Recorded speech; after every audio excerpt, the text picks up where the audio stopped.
लोध मास के कृष्ण पक्ष की परमा एकादशी की कथा। श्री युधिष्ठिर बोले, हे जनार्दन, अब आप अधिक लोध मास के कृष्ण पक्ष की एकादशी का नाम तथा उसके व्रत की विधि बतलाइए। श्री कृष्ण बोले, हे राजन, इस एकादशी का नाम परमा है।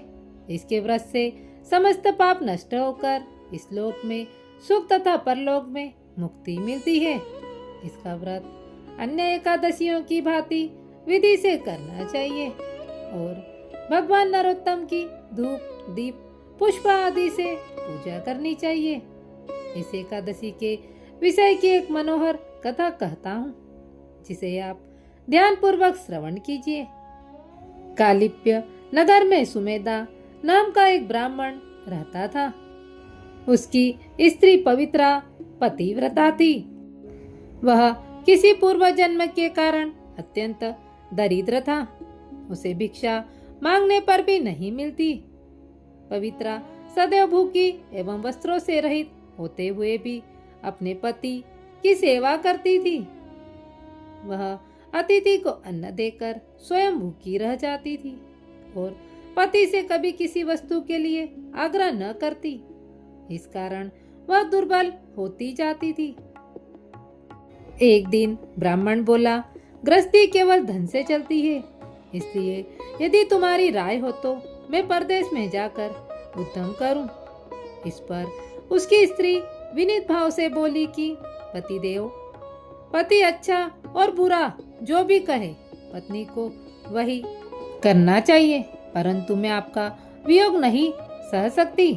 पति रहित स्त्री की संसार में अपने सगे संबंधी भी निंदा करते हैं, इसलिए आपको इसी स्थान पर प्रभु पर भरोसा रखकर रहना चाहिए। एक समय कौंडिन्य मुनि उस जगह आए। उनको आते देखकर सुमेधा और उसकी स्त्री ने प्रणाम किया और बोले, हम आज धन्य हैं। उन्होंने उनको आसन तथा भोजन दिया। भोजन देने के पश्चात पवित्रा बोली, हे मुनि, आप मुझे दरिद्रता नाश करने का उपाय बतलाइए। मैंने अपने पति को परदेश में धन कमाने जाने से रोका है।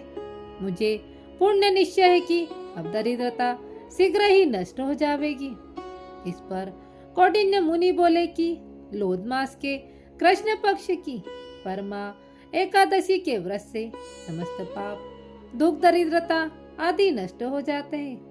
कुबेर को महादेव जी ने इसी व्रत के करने से धनाधिपति बना दिया था। इसी व्रत के प्रभाव से सत्यवादी राजा हरिश्चंद्र को पुत्र, स्त्री और राज्य प्राप्त हुआ था।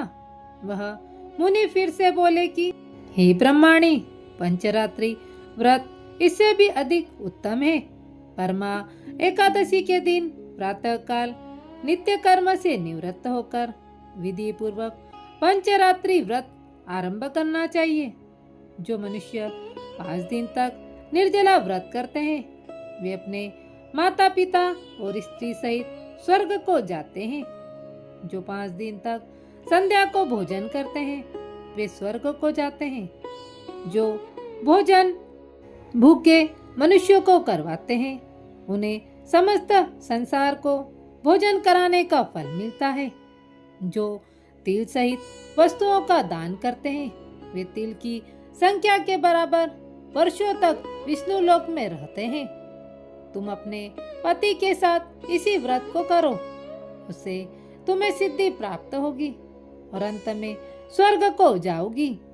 कौंडिन्य मुनि के कहे अनुसार उन्होंने परमा एकादशी का 5 दिन तक व्रत किया। व्रत समाप्त होने पर उसने देखा कि एक सुंदर राजकुमार उसके सामने खड़ा है। उसने एक उत्तम मकान जो कि सब वस्तुओं से सजा हुआ था रहने के लिए दिया। अब दोनों पति पत्नी सुखपूर्वक रहने लगे और हर एकादशी को व्रत करने लगे। इस व्रत के प्रभाव से इस लोक में आनंद सुख भोग कर अंत में वे स्वर्ग लोक को गए। दुर्बल मनुष्य को भी लोध मास की एकादशी का व्रत जरूर करना चाहिए। जो मनुष्य अधिक मास में स्नान तथा एकादशी व्रत नहीं करते, उन्हें पापों से छुटकारा नहीं मिलता। यह मनुष्य योनि बड़े पुण्यों से मिलती है। इसलिए मनुष्य को भगवान की भक्ति एवं एकादशी का व्रत अवश्य करना चाहिए।